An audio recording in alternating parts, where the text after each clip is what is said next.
I think according your time, I have to say good evening. But here, my place, India, good morning. This shows time, morning time, evening time, afternoon time is relative. No absolute. So,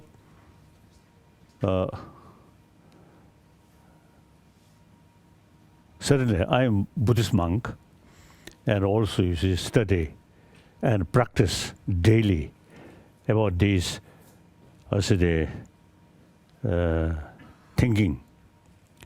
So things are no absolute. Everything interdependent, so relative. So in any way, we are same human being.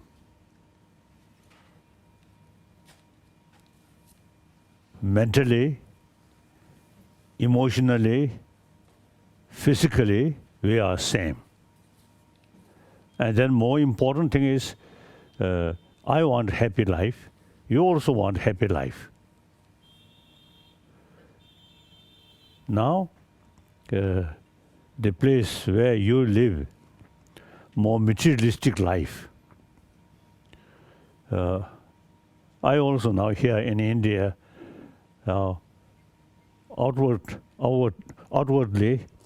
materialistic life. But you see, in this country, over 3,000 years, the concept of non-violence and compassion, and particularly the Nalanda institution, you see, further develop these inner value through logical approach. So I always say,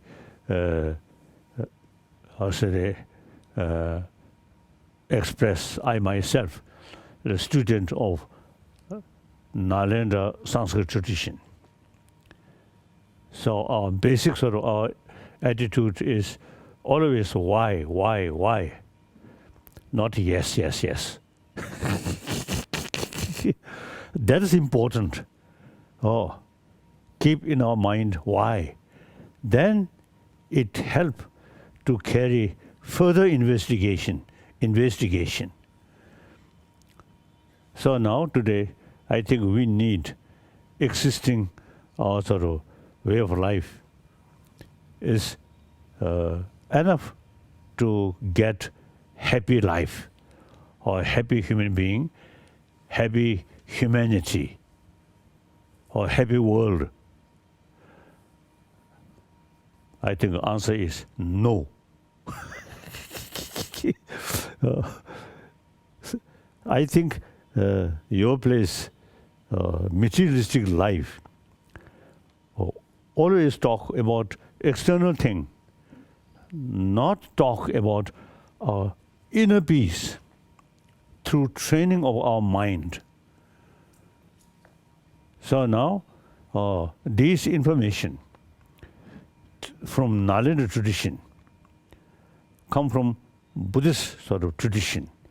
But subject itself, we should consider academic subject, not religious subject, about psychology and about mind and how to train our mind, and philosophy, like quantum physics. The quantum physics to us is something very normal. One of my Indian friend, late Rajaramana, he once told me, quantum physics in the West, something new. In India, over 2,500 years already developed. It is very true. So, in philosophical fields, they say nothing exists as appears. And there's big gap, appearance and reality. Now quantum physicists also used to say that. So why it is important to know differences, appearance and reality is most of destructive emotion very much based on appearances. Now some quantum physicists begin to feel, oh, that concept, you see, reduce grasping the object, too much sort of some nice thing, too much sort of grasping, negative thing, too much grasping, that causing for, I'll say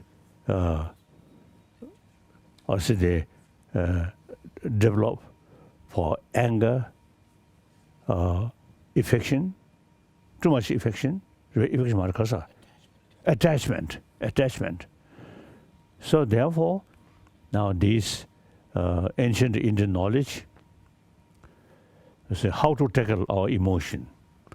That's now, I feel, world need, today's world, materially highly developed.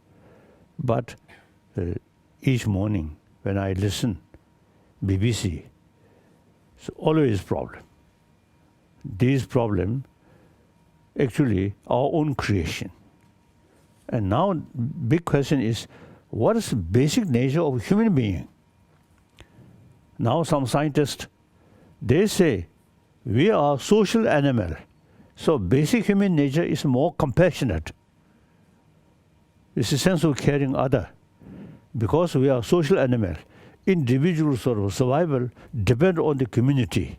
So basic human nature, more compassionate. As soon as we're born, extensive mother's love, loving kindness, that's the basis of our survival. And the child side also, without knowing who is that person, but totally relying on mother. Now that's the basic nature of a human being. Now the problem, existing education system, not much talk of materialistic education, not much talk these values. So now my feeling, my view, and many other, my friend, same view. Now in education, we should include education about inner value, about mind. Like I often see expressing for kindergarten, from kindergarten level, we teach how to take hygiene of physical. So now must combine hygiene of emotion. So then from kindergarten level up to university level, not only taking care about our physical and material thing which is related with our physical, meantime taking care about our emotion. So now education, in education should include education about our mind, about our emotion.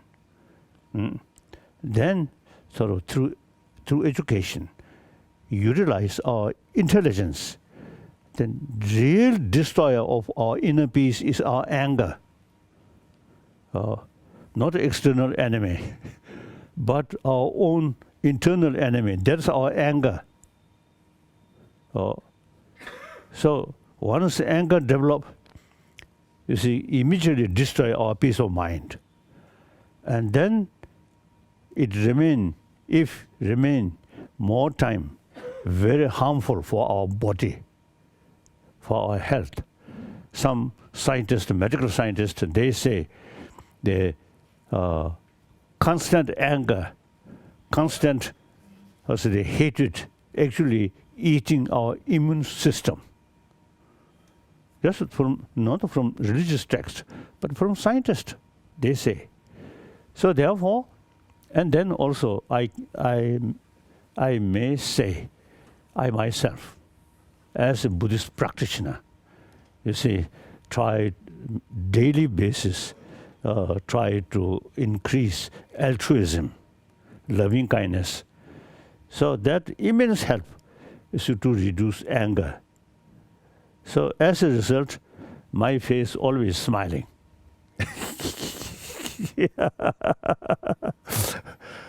So wherever I go, it's some kind of peaceful atmosphere. Not because I'm Dalai Lama. No, I'm a human being. We are same. I also have sort of seed of anger, but through practice, with fuller knowledge about our emotion, then you see you can develop happy person. So now today's world, I think anger, sense of competition, too much self-centered attitude, I think too strong. That creates a lot of problem. Obviously, many problems which we are facing, including killing each other, so-called war, violence, all these human creation, our own creation. So logically, those problems which we created, also we have the ability to reduce. So all things depend on our views and our emotion. We are social animal. And then we have this special brain. This intelligence and warm-heartedness combine. Then our intelligence become constructive. Our intelligence combined with anger, then destructive. So now, the moral principle, warm-heartedness. Now that's key thing in order to create happy individual, then happy family, happy community, then finally happy humanity. Whether believe religion or not, it is individual business. But so long we are human being, so long we are social animal, you see, we need a sense of community and taking care of each other. So now that is the universal sort of, what's it, ethics. So I always say, talking these things according to my own experience. So I try to share my brothers, sisters as a human being as my brothers, sisters. I try to share, and number of people, and number of scientists also now we have sort of same view. We are sharing each other. Then with that is a sense of global responsibility, sense of what's the concern of humanity. That means is a global sense of global responsibility. So now these things, religion is private. So according to Indian tradition, secular, without religion, simply, you see, try to know more about our brain, our emotion, and 1,000-year-old Indian tradition, non-violence and compassion. Now these things, now today, world really need, not through prayer, but through analyze these things and through education. So now, and then here, those Tibetan raise hand.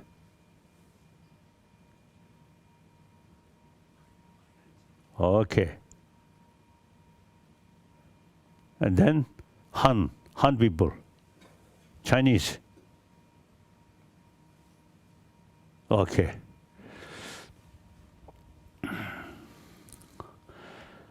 Now,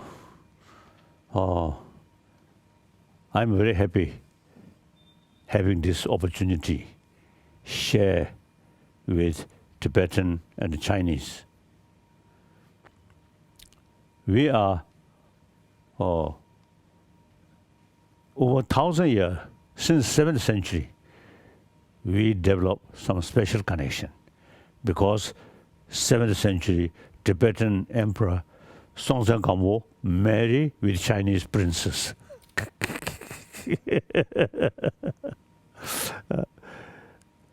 And then also is Buddhism reached Tibet through China in early period. And most sacred Buddha statue which we kept in Lhasa from China. I visited Xinyan's the ancient the Chinese also the capital. There one Buddhist temple. In that temple, in the center, one empty seat there.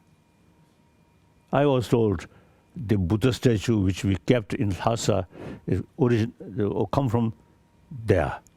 Originally in Bodhgaya, there are empty seat there.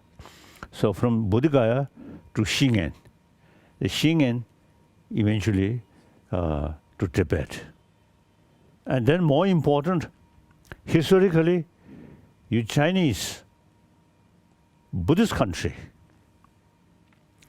1958, 54, 59, 58, 54, 55, I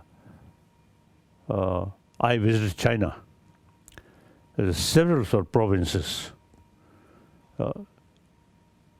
There are many Buddhist temples. So in Chinese mind, Buddha Dharma, Buddha is something not alien, something very close. And then more important, the Buddhist tradition which you follow is Nalanda tradition.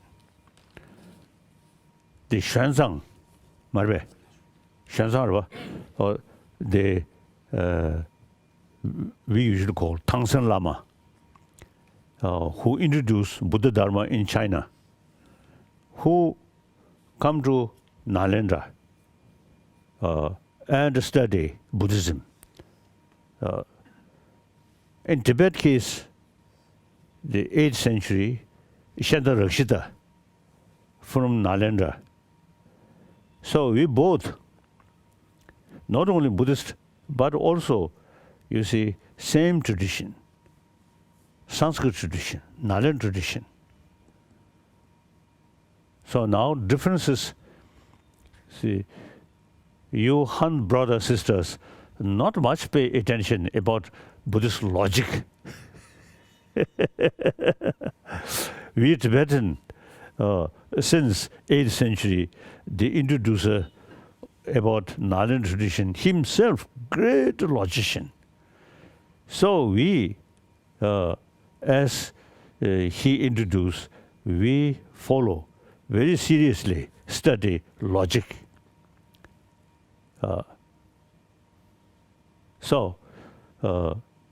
But basically we are same, Nalanda tradition. So we can call brothers, sisters. And in any way, relation between Han people and Tibetan over 1,000 years.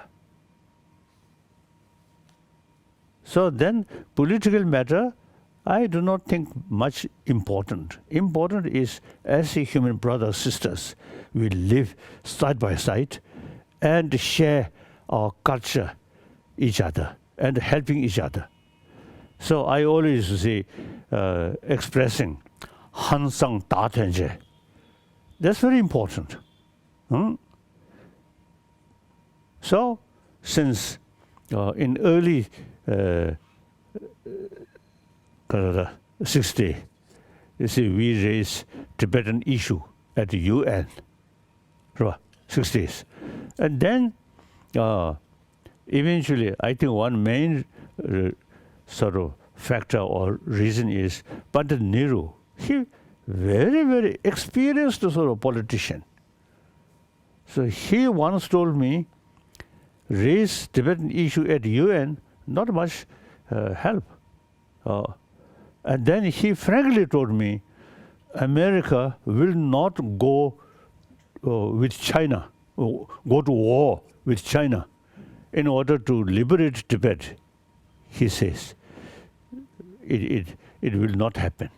So important is direct contact with the Chinese government. He advised me. So since 74, we decided not raising Tibet issue at UN and try to contact with the Chinese government. So we not seeking independence of Tibet or separation Tibet from mainland China since 74. So usually we describe middle way of approach, not separation, not independence, no, you see, at the present sort of condition, we sometimes you see even the hardliner, you see, try to eliminate Tibetan language also. So that kind of hardliner, short-sighted policy, we will never accept. And then we also, you see, keep in our mind those area, Tibetan area, which Chinese constitution recognized as a Tibetan area, Zhangzhou Diqu, 这个说自治区 and 自治州 and 自治克萨、自治县. So constitution itself is recognized as a Tibetan area. So these areas should have same right to preserve our own culture, our own ancient knowledge, and including our language. So we are not seeking independence. Tibet, poor country, for economy reason, is much better remain within the People's Republic of China.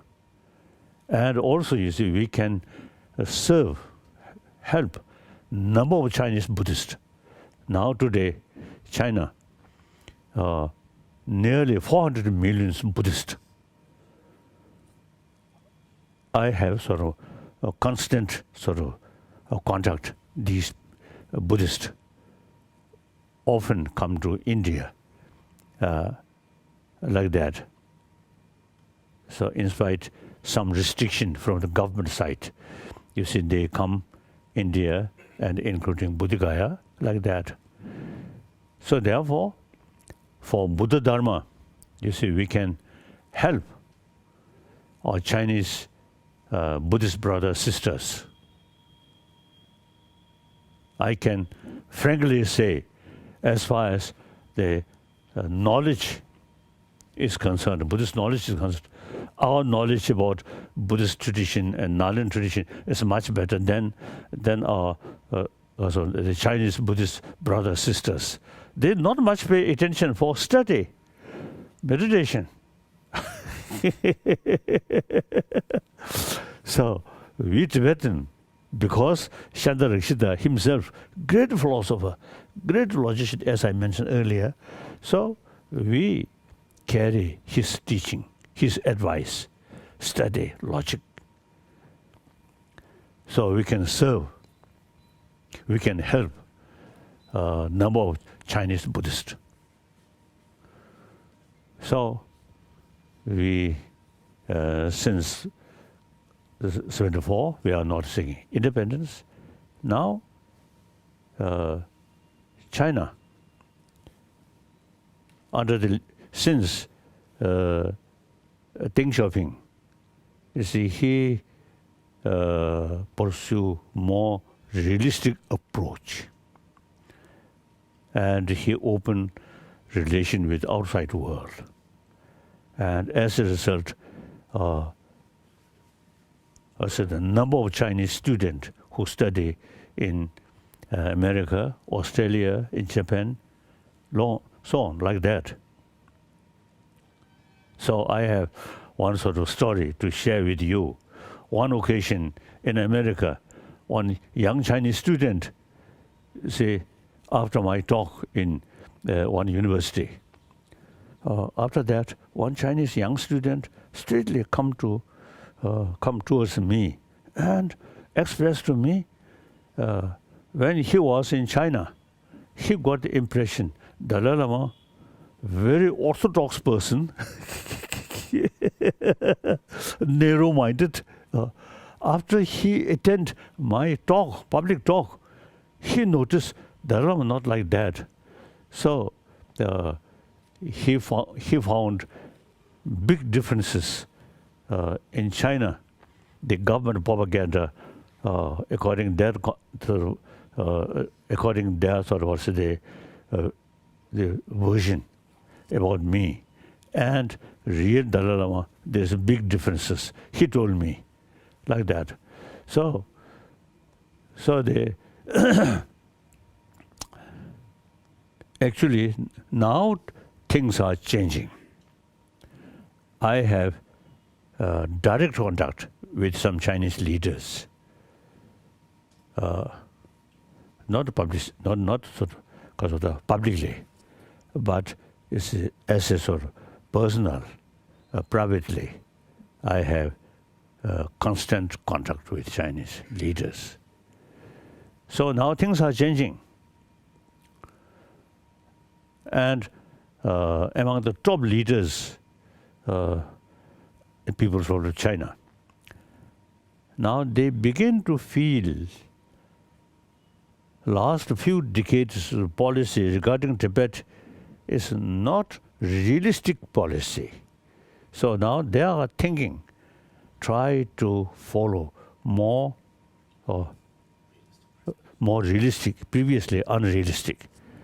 Too much sort of use suppression, power. Now they are thinking more realistic approach. So we'll see. And also, quite often I also express as a Buddhist and also previous Dalai Lamas say pilgrimage Wu-Te-Shen. So I also have the desire like that. 1954, 55, when I was in Peking, I expressed I want to pay my sort of respect to Wu-Te-Shen's Manzushiri place. Then at that time, the concerned officials say road not good. That's quite true. So now that desire still there. I want to pay one kind of pilgrimage to Wu-Te-Shen. So we'll see. Things are changing. Things are changing. Now I become refugee. Now over 60 years. But India's freedom give me opportunity meeting with different people, including many scientists. So I found very good opportunity to exchange. So now some Chinese scholars who notice some of our publication here, for example, Buddhist science and modern science. After they noticed that, this is some Chinese professor, they mentioned Tibetan Buddhist tradition is true Nalanda tradition, and that Nalanda tradition is very much scientific religion. It is very true. So already there are number of Buddhists in China. So I'm very much sort of because of the desire, serving them, to educate them. Whenever I met Buddhist, Tibetan, Han, Japanese, any Buddhist, I always say, express, we should be 21st century Buddhist. That means, you see, not just faith. Buddha himself, you see, told us, oh, my follower, monks, scholars, should not accept my teaching out of faith, out of devotion, but rather thorough investigation and experiment. That's a very scientific way. So we, as a Buddhist, just, you see, I always telling Han brothers, sisters, Amitov, Amitov, Amitov, is not the proper way. You should study, like Lungsu Pusa's writing, and some other sort of Indian Nalanda master. You say they are writing. We should study. Then we know what is Buddhism. And with that, then faith, Buddha, is very, how to say, the sound basis. Just our parent Buddhist, and in our home some Buddha statue. So Amitabha, Amitabha. That's old way. Just faith. So we should be 21st century Buddhist. So these young Chinese, please pay more attention for study. And then also, you see, those Tibetan, you see, we have very good sort of tradition, as I mentioned earlier, since 8th century. And first 7th century, the Tibetan Emperor Songtsen Gampo, you see, create our own script. And then 8th century, all important Buddhist texts, mainly in Sanskrit and also in Pali, started translate into Tibetan. Now today, we have Kanjur and Tenjur. Kanjur about 100 volume, Tenjur more than 200 volumes. So these are the sources of Buddhist teaching. So we should pay more attention for study, not just faith. So in these, in these books, you see, we can see three parts, about 300 volumes. We can divide three parts. Number one, science, mainly the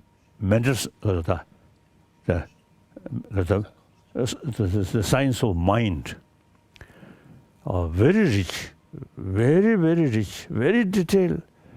So that's science of mind, about science now. Then second part, philosophy, like quantum physics.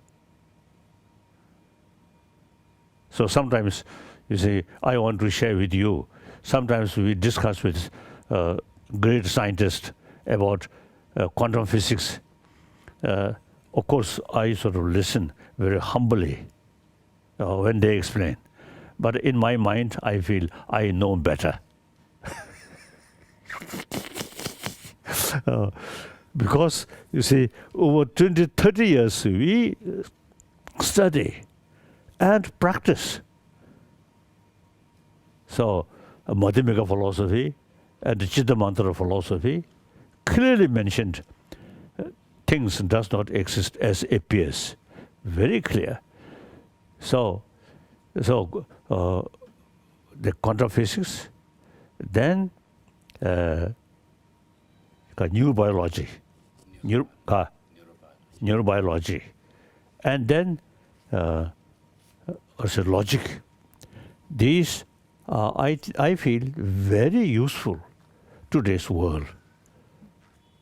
These come from Buddhist text, but we should consider these are academic subject, not Buddhism. So out of 300 volumes, the content we can make 2 religious side and then academic education side. So now eventually, so these young Tibetan and also the young Han people, you see, since, as I mentioned earlier, you see, same source about Buddhism. So you should, both Tibetan and Han, both you should study these things. So that I want to share. So then we really develop a sense of confidence about moral principle and secular ethics. And then that way we can think humanity. We always pray entire sentient being, mother sentient being. So in reality, in practical level, only 7 billion human beings on this planet.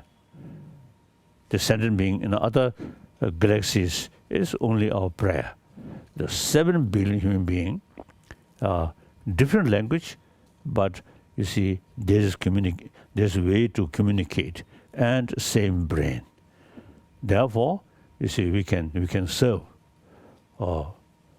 global, with sense of global responsibility. Thank you. Now some questions.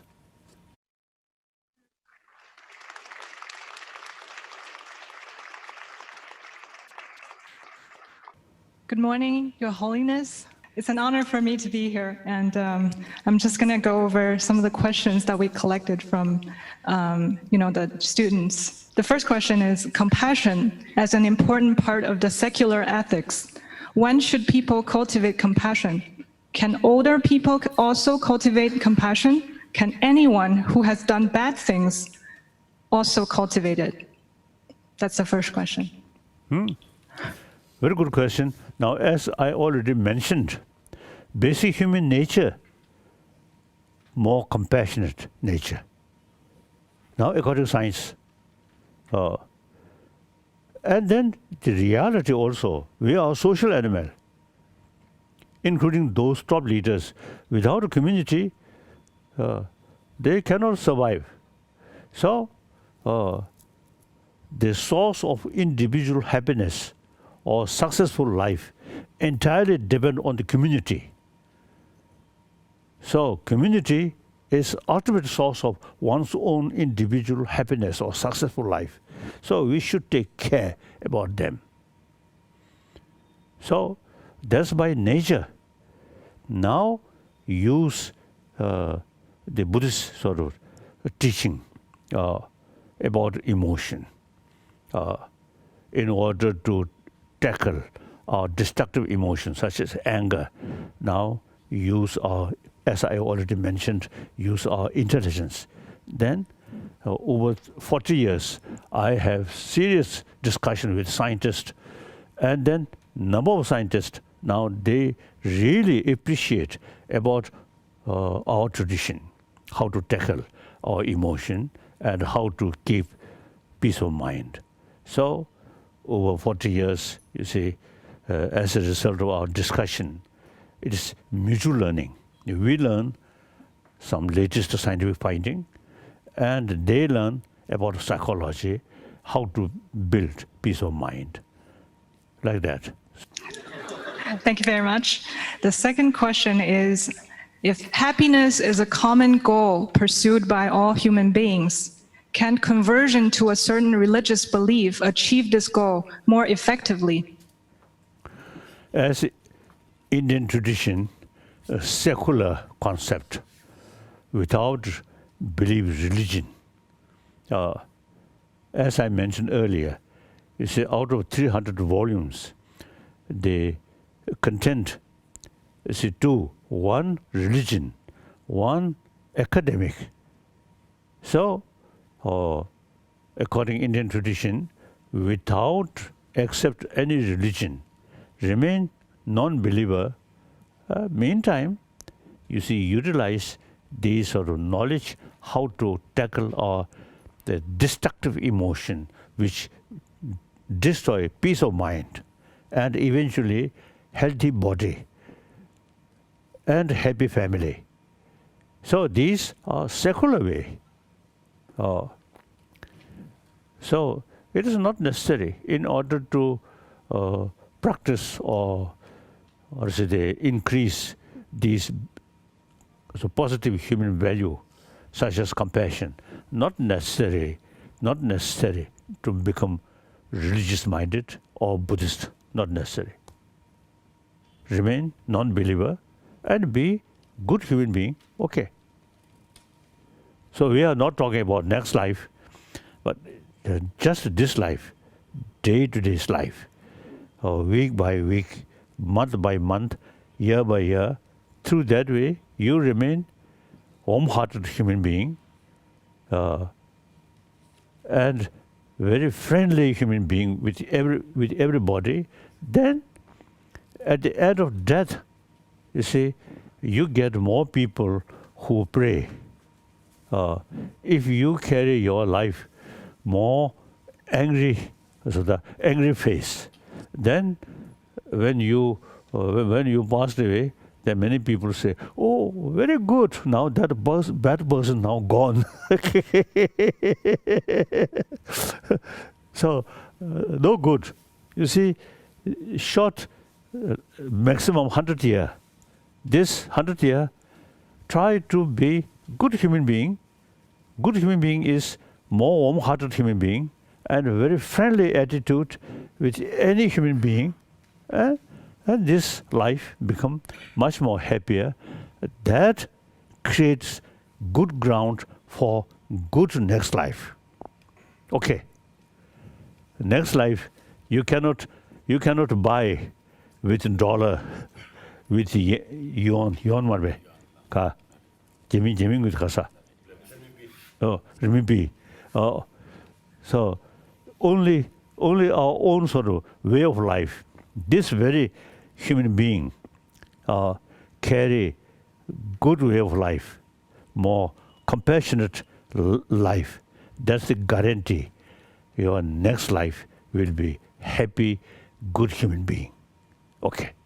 Good morning, Your Honor. My honor to be here. This is a personal question about you. Are you going to reincarnate? If yes, will you reincarnate inside or out of PRC?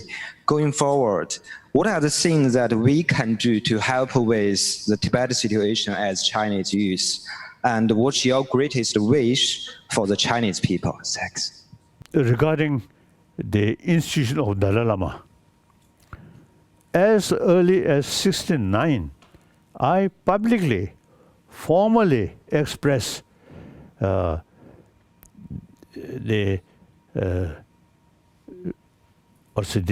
Dalai Lama institution, whether should continue or not, up to Tibetan people. It's not important. See, some people feel Dalai Lama institution is something very important for Buddhism. No.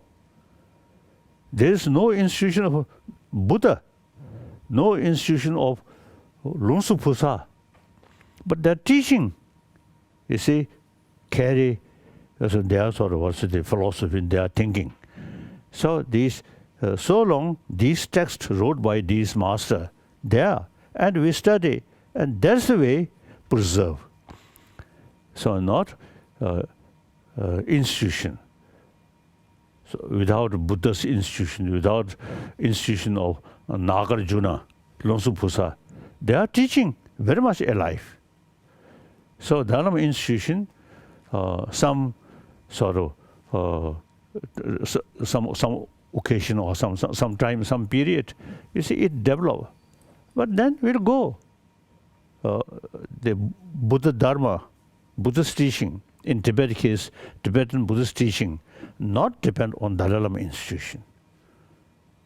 So in the past, the first Dalai Lama, second Dalai Lama, third Dalai Lama, wonderful. And the sixth Dalai Lama, quite naughty. I think compare compare 6th Dalai Lama, I much better. So there is no guarantee. In case you see 15th or 16th Dalai Lama become more naughty, no use. So the proper way for preservation of Buddhism in general, and particularly Nalanda tradition, which we kept, depend on study, scholars, good practitioner. Like, as I mentioned earlier, you see these Nalanda masters, they themselves, they're no longer, no institution of these individual masters, but their teaching still very much alive. So now here, I'm gladly to say to you, in India, about 10,000 monk students who study, and also nuns since the last few decades. I also start. The nuns also, you see, should start like equal way, like a monk. So now monk scholar, nun scholar, now already we have. And even you see children, student in our school, they also now study these certain sort of texts about logic, about sort of psychology of these things. So therefore, that's the proper way to preserve, not an institution. So they, whether this institution should continue or not, up to Tibetan people. And at the time of my death, I think they will decide. I have no concern. I prefer the few century old Dalai Lama institution better cease with great Dalai Lama, not disgraced Dalai Lama. So now, as I mentioned earlier, you see, we are not seeking independence. Our main concern is those knowledge which originally come from Nalanda. These knowledge, now something universally sort of relevant. So these, we, now for example, in India, over 10,000 students, monk students, also including some nun. Now eventually, I wish, you see, in China proper, you see, we should develop some learning center and 20, 30 years study, irrespective of whether monk or lay people. That's different matter. But knowledge, as long, so long Buddhist, you see, who want to know more about traditional Nalanda thought and should study. So I hope eventually, you see, create some learning center. In India, in Bodhgaya, you see, we try to create one center, a small sort of Buddhist temple here. So I want to, since few years, I want to create some kind of small learning center where Han people can join. And South India, you see, we need certain permission from concerned sort of officials, like that. So in any way, in China, I think, see, I think now time come, we create some learning center. We can provide proper teacher because of keeping in our mind these things. So we last few years, we as a special effort, some Tibetan monk scholar study Chinese language. So since 7th century, you see, we have some special connection. So, as I mentioned earlier, Han Sang Ta Tuanjie, now, like that, through that concept, you see, we are very much willing to serve Chinese Buddhist, Chinese intellectuals.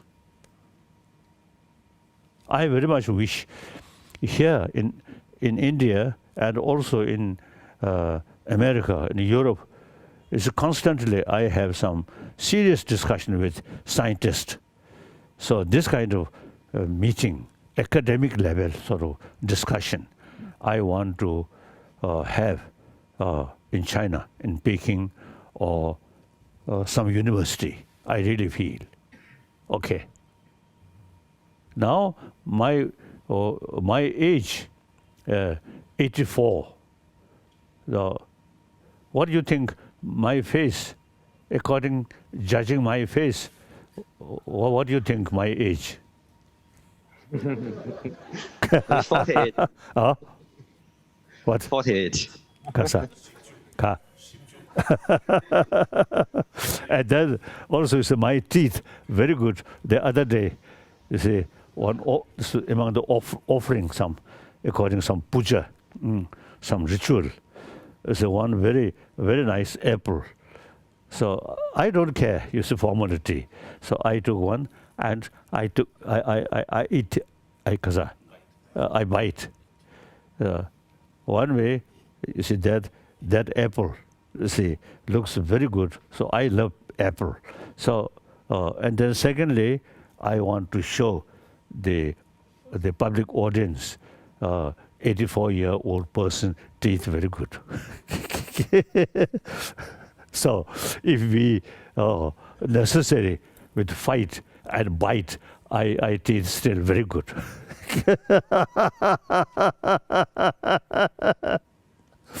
Yes, next question. Okay. Good morning, Your Holiness. My name is Chuang Chen. I'm a law student, so I have a question about the relationship between the law and the faith.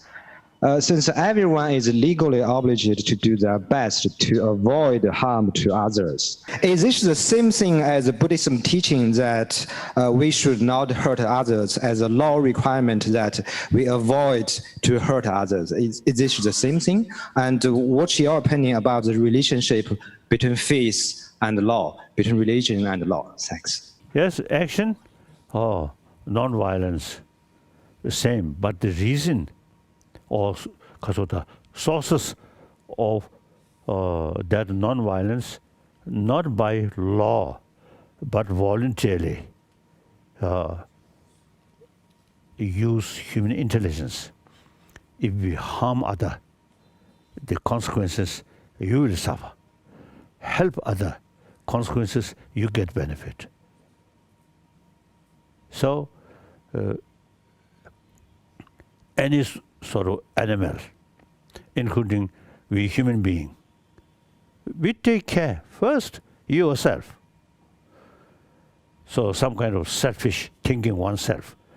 And since many years I expressing we are selfish. Because of that we survived. Now that selfish should be wise selfish, rather sort of foolish selfish. Taking care yourself, but you say harming other, forget others' well-being. It's wrong. You cannot sort of escape from human community. If you have some sort of also ability, create problem on this planet, this galaxy, then go some other galaxies, then okay. Otherwise, you see, whether you like it or not, you have to sort of live among within this world. So then, you see, much better to create more friends, east, west, south, north. So I always consider oneness of human being. 7 billion human beings are same human being. So different color, different nationality, different religion, it is secondary. Basically we are same human being. With that sort of belief, with that concept, wherever I go, I always feel we are same human brothers, sisters. Okay. And by nature, young children, they don't care what others' religion, what other person's, other child's religion or country. So long played together, we are same. We must keep that spirit. Okay. Then you will be, it's much more happier. When you say, I met some people, when they introduce themselves, I feel boring. No need any introduce, so long human face, human eye, human nose, human, the mouth, and smile. That's the best way to introduce. Rank or religion, these are secondary, not important.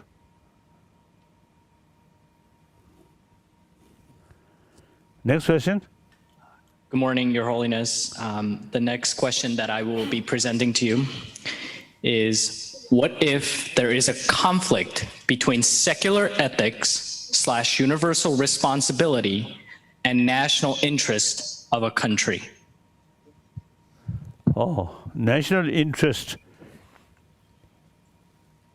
with broad mind and because of the long-sighted, then no sort of conflict. But any human community, any nation, part of humanity. So you have to take care about humanity in order to your own national interest. If you're short-sighted, narrow-minded, then only think your own nation. I think, look, I always say the telling and with belief, European Union, First World War, Second World War, European Union, I'm a member of European Union, and particularly French and Germany. Almost, I think, century-old enemy.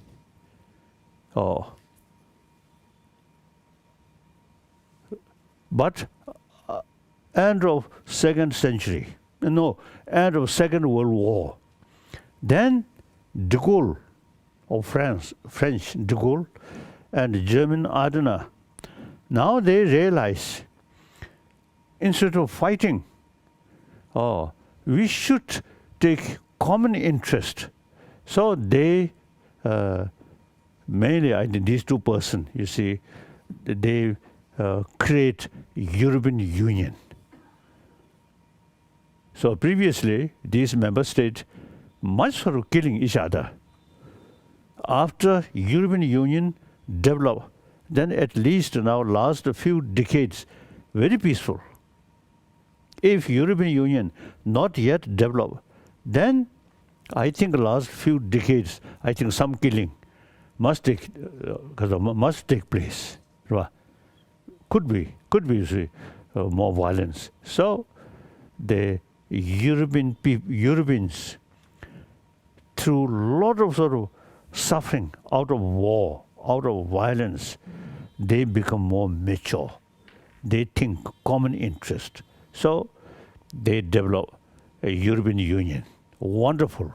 I really admire. So now in Latin America and Africa, I think Africa, whole Africa, too big, at least Northern Africa, Eastern Africa, Western Africa, something like that, eventually you see create some kind of union. That's the best guarantee to keep peace. So in Asia, sometimes I have one dream. Japan, China, Korea, Vietnam, India, some kind of union. That's, I think, best guarantee. And economically, immense benefit. And education field, you see, as a one union and exchange, no restriction. So, and then we Tibetan very happily join that kind of union. Already, you see, we are not seeking separation from People's Republic of China. So we voluntarily, you see, decide, remain within the People's Republic of China. Now People's Republic of China should think more wider perspective, think more, not just China, China, China, not say that. Think, I think China, most populated nation on this planet. And then second, India. So Sino-Indian good relation is very important. The next question is, Your Holiness, how can all faith come together and accept one another? Oh, look, India. I spent now over 60 years in this country. Now India is my home. Now here, all major world religious traditions live together with mutual respect. I never heard complaint from Shia side and Sunni side. I never heard. But in our next neighbor, Shia and Sunni fighting, killing each other. In this country, over 1,000 years, almost I think 2,000 years, all major religious traditions come here. Besides India's homegrown different tradition, Sangha tradition, Jain tradition, Buddhist tradition, and many other Hindu tradition. These are homegrown. Then from outside, Zoroastrian come, and then Judaism, Muslim, Christian come here. All live together very harmoniously. Harmony, very good harmony. So one of my commitment is try to promote religious harmony, because I have full confidence it is possible. Now this country, India, over a billion populated nation, this religious harmony is wonderful. So with genuine harmony, mutual respect, that helpful to mutual learning. Yes, now next question. So I'd like to present to you the last question, Your Holiness, for the evening. Your Holiness, can you talk about whether atheism or theism better support the development of moral standards? All major world religions all carry same message of love. All carry. Because I usually see express all those religions is actually human beings' religion, human creation. So therefore, all those religions carry best quality of human being, that is human love. Then, in order to achieve that, you see different philosophy. Some say there is God, creator. Some say no creator, like Buddhism and Jainism and one part of Sankhyaism. No concept of creator, but rather self-creation. So other, I think most of the religion believe creator. But that's method. But so long, goal is same. Kindness, loving kindness. So this different philosophy is different method, but same goal. So as far as different method is concerned, within Buddhism, in the Nalanda tradition,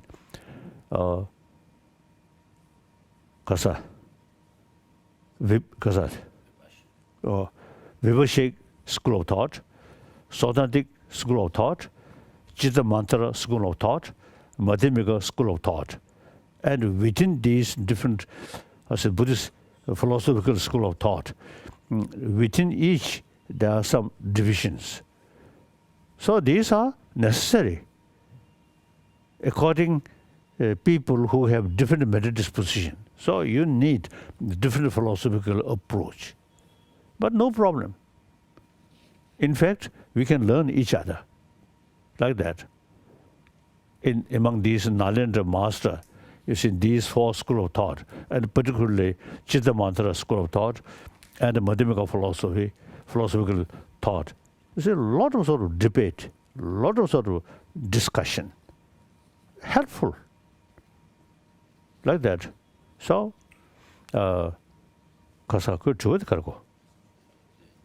religious harmony is very possible. India is the living example. Indian Muslim, because the whole sort of society, different religion there, so you see they, from childhood, they already know there are different traditions. Whereas some isolated different country, then they almost is a concept of one truth, one religion. That's something developed because they isolated.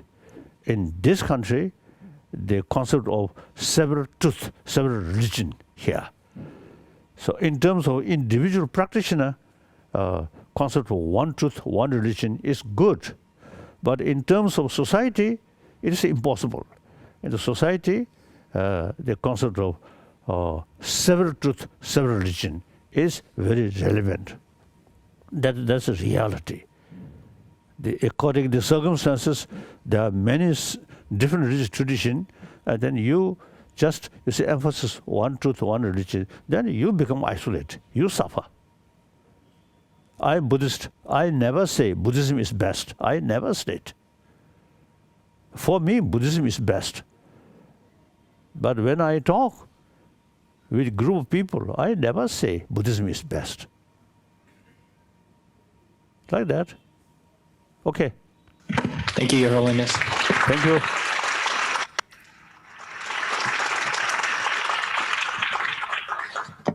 Thank you. Now, according to today's reality, each individual, each nation's future depends on the rest of the human community. That's a reality. Now, according to that reality, we really need sense of oneness of entire 7 billion human beings. That's very important. Now you are young people, so future depend on you.